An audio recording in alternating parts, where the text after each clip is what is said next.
इस वक्त तुम जिस क्लास के अंदर खड़े हो वो बुलेट प्रूफ जरूर है, लेकिन पत्थर प्रूफ नहीं। भाई ये बात सुन के आइंस्टाइन ने भी मुंह चार की जीभ निकाल दिया। ये बात सुन के तो लॉजिक भी बोला होगा।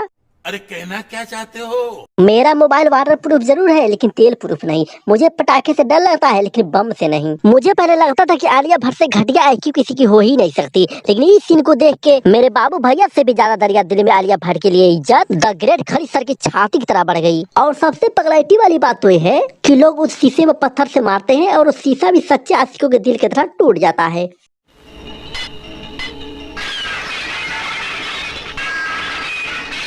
मुझे लगता है कि शायद मिथुन दा ने एक गिलास पहले ही देवा इलेक्ट्रॉनिक से मंगवा कर आजमा लिया था, वरना कोई भी आदमी इतना कॉन्फिडेंट के साथ ये बात नहीं बोल सकता।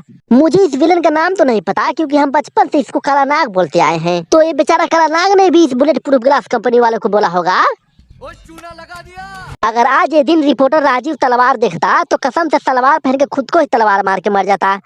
ये दिन देखने से पहले राजीव तलवार मार क्यों नहीं जाता है? मतलब क्या सोच के मिथुन दा ने बात बोली होगी यार। भाई इतना वाहियात तर्क कोई कैसे दे सकता है भला। ज्यादा मांसाहार करने से इस तरह के तर्क निकलने लगते हैं खोपड़ी से, क्योंकि खोपड़ी जानवर जैसी हो जाती है।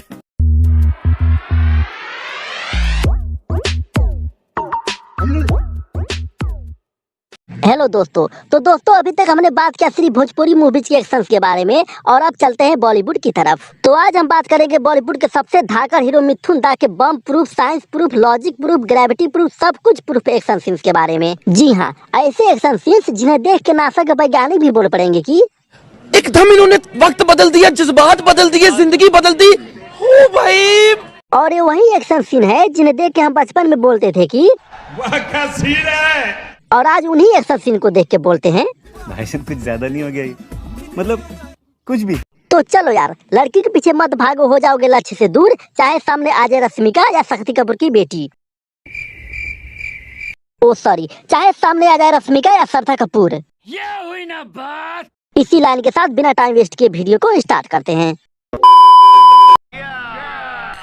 भाई इस सीन में गुंडे लोग पार्टी कर रहे होते हैं और दारू पीने ही वाले होते हैं, तभी अचानक मिथुन दा उन्हें पीने ही नहीं देते, ये बोलकर कि संदीप और विवेक की छूट गई साथ और शराब पीना है बिल्कुल गलत बात। हाय हाय हाय हाय।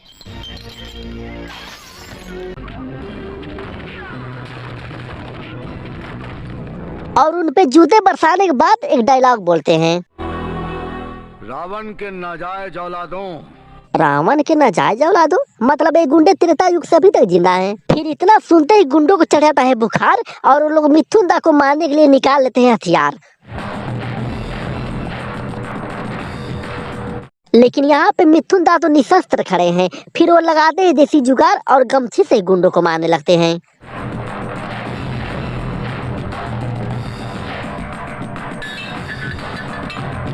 फिर वो वही गमछा इस गुंडे के गले में फंसा के निकालते हैं और उसके गले से खून निकलने लगता है, जिसका रहस्य आपको बाद में पता चलेगा। फिर एक और गुंडे के मुंह में वही गमछा अलादीन की चिराग की तरह रगड़ देते हैं और उसके मुंह से जीन प्रकट हो या ना हो, लेकिन खून भलभला कर निकलने लगता है।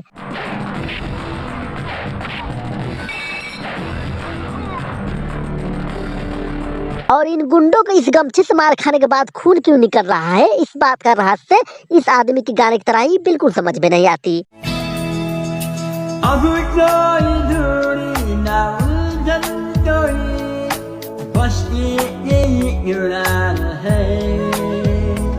तो फाइनली मिथुन दा जब सभी गुंडों का रक्त बहा लेते हैं तो वो अपनी अमेजन जंगल से भी ज्यादा रहस्य छुपे गमछे का प्रदर्शन करते हैं।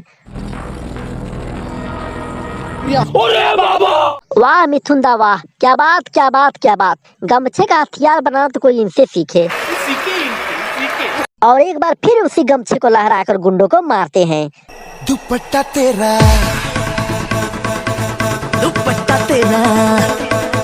वाह मिथुन दा, क्या एक्शन दिखाया आपने। मेरे तरफ से आपके लिए दीपक कलाल का। तो भैया मामला को गंभीरता से समझने के बाद मैं मिथुन दा को एक बात बोलना चाहता हूँ कि आप भले ही कपकपाती ठंड में फ्रिज के पानी से नहा लेना, भले ही करेले के जूस में 3 चम्मच मिर्ची पाउडर डाल के पी लेना, लेकिन कभी गलती से भी इस गमछे को लेकर सलमान खान वाला ये स्टेप मत करना। एक बार तो चले जवानी तेरे वरना तो बड़ा पछताओगे। वरना अंजाम इतना भयानक होगा कि किसी को बताया नहीं जाएगा। अब बात करते हैं शेरा मूवी के एक्शन का। और भाई एक बात बता दो कि इस फिल्म का सिर्फ नाम है शेरा, लेकिन मिथुन दा इस फिल्म में जिस तरह की हरकतें करते हैं उस हिसाब से मुझे लगता है कि इस फिल्म का नाम होना चाहिए था नागा।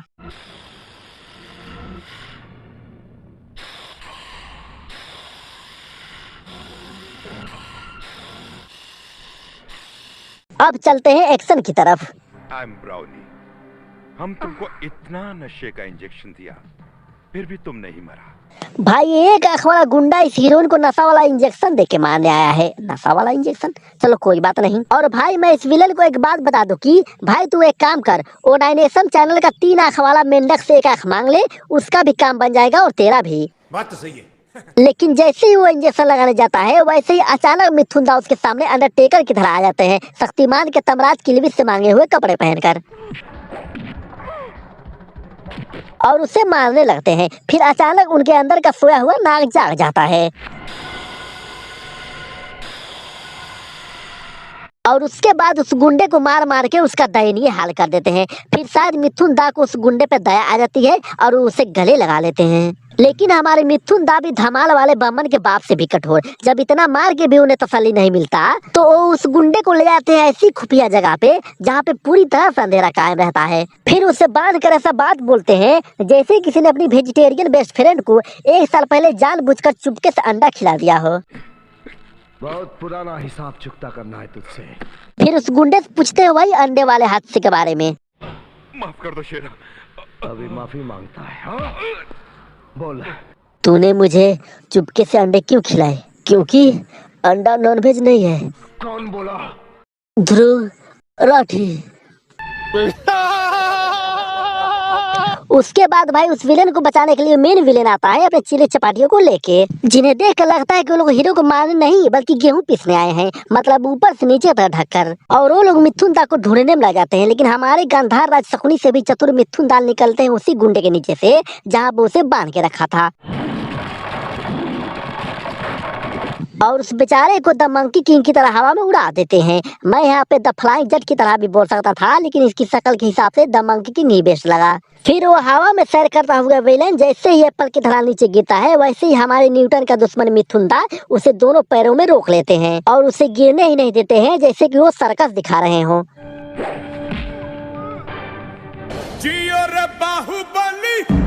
उसके बाद टांगों से उठाए जब टांगे जवाब देती हैं तब मिथुन दा उस विलेन को हाथों से गोवर्धन पर्वत की तरह उठा लेते हैं। उसके बाद मिथुन दा के सर पे 2-2 जिम्मेदारियां एक साथ आ पड़ती हैं। एक तो दोनों हाथों से वो गुंडे को उठाए हैं और बाकी गुंडों को लातों से लतियाते हैं। तभी अचानक एंट्री मारता है मेन विलेन गुलशन गोबर मतलब ग्रोवर, जो कि मिथुन दा की अर्धांगिनी को बांध के रखा होता है और बोलता है कि मेरे इस भाई को छोड़ दे वरना तेरी बीबी की जिंदगी खत्म, टाटा बाय बाय कर दूंगा, बिल्कुल विवेक ओबरॉय के करियर के माफिक। तो मिथुन दा भी ऊपर वाले गुंडे को नीचे वाले गुंडे के ऊपर ही फेंक देते हैं।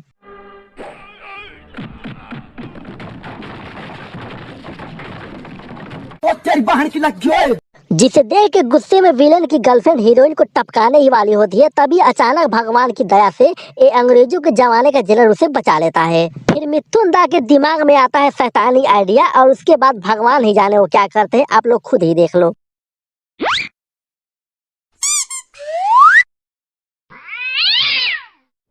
ये क्या है? वाह मिथुन दा ऐसे ही एक्शन सीन्स दिखाते रहिए, हमें भी कंटेंट मिलता रहेगा। लेकिन चलो कोई बात नहीं। उसके बाद जैसे ही एक नेवला सा विलेन गुलाटियां मारते हुए आता है तो देखता है कि मिथुन दा ऑलरेडी ही जहरीला कुबरा वाला पोजीशन बना के विराजमान है। ये है बाबा आराम देव का योगा पोज नागासन। माँ कसम मिथुन दा अगर मेरे गांव के होते तो मैं उन्हें श्री कृष्ण जन्माष्टमी में होने वाले कृष्ण लीला में कालिया ना करोला अवश्य दिलाता। फिर उसके बाद सभी गुंडे एक साथ मिथुन दा को मारने आते हैं, लेकिन उन बागर बिलों को ये पता नहीं है कि वो किससे पंगा ले रहे हैं, जो कि खुलायाम बोलते हैं कि पंगा नहीं लेना, मिट्टी में मिला दूंगा। जी हाँ, और वो सबको मिट्टी में मिला भी देते हैं।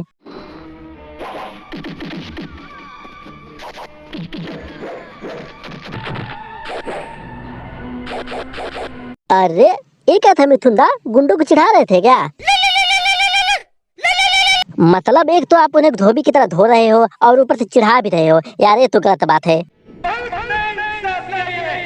उसके बाद आता है वही विलेन अपनी बेइज्जती का बदला लेने जो इस सीन के स्टार्टिंग में आया था, और उसे मिथुन दास दिखाते हैं अपनी नागिन वाला डांस।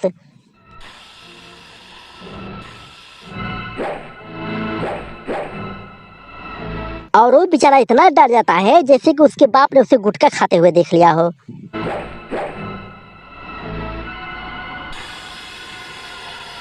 अरे बस कीजिए मिथुन दा, कौन सा उस बेचारे ने इस आंख के अंदर नागमणि छुपा के रखा है। फिर मिथुन दा अपनी अंदरूनी शक्तियों का प्रयोग करके आदि पुरुष वाला रावण का दुल्हड़ुआ चमगादड़ की तरह उड़ के आते हैं, और इस विलन का एक आंख तो बेचारा पहले से ही नहीं था, और दूसरा आंख भी उसका फोड़ के उसे बना देते हैं नेत्रहीन धृतराष्ट्र।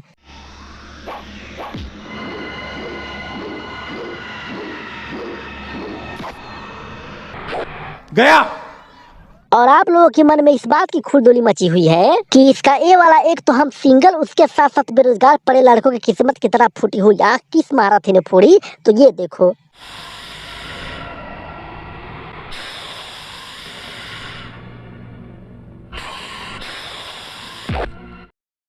खत्म। कोई शक? उसी दिन से बेचारा ऐसा इकलौता इंसान बन गया जो सबको सिर्फ एक आंख से देखता है, मतलब किसी चीज का भेदभाव नहीं, ऊंच नीच सब बराबर। और अगर आप लोगों ने सिर्फ सुना है कि मौत का नींद सुलाना लेकिन देखा नहीं है, तो ये देखो ऐसे सुलाते हैं मौत का नींद।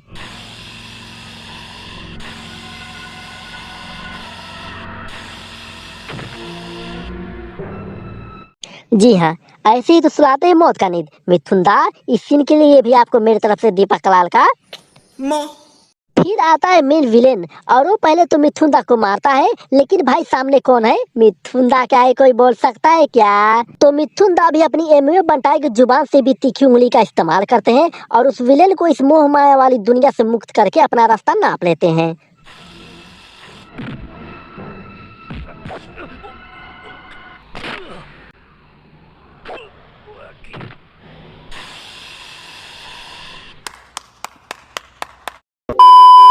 तो बस दोस्तों, आज की वीडियो में बस इतना ही, और अगर वीडियो पसंद आया हो तो वीडियो को लाइक करो, और वीडियो कौन सा पार्ट आपको सबसे फनी लगा कमेंट करके जरूर बताना। और प्लीज यार दोस्तों, वीडियो को बस मजाक की तरह ही लेना, क्योंकि मैंने भी इस वीडियो को मजाक के लिए ही बनाया है। लेकिन भाई कुछ भी कहो, बचपन में मिथुन दा की फिल्में देखने में बहुत मजा आता था, भले ही वो शेरा हो या सुल्तान, चाहे चंडाल हो या जाग उठा इंसान। वाह क्या राइम है। once more चाहे चंडाल हो या जिंदगानी, चाहे मुद्दत हो या दाना पानी। और चैनल में नए हो चैनल को सब्सक्राइब भी कर देना। बस भाई आप लोगों के सपोर्ट की जरूरत है, और जल्द ही मिलते हैं नेक्स्ट वीडियो में। तब तक के लिए बाय, जय श्री कृष्ण।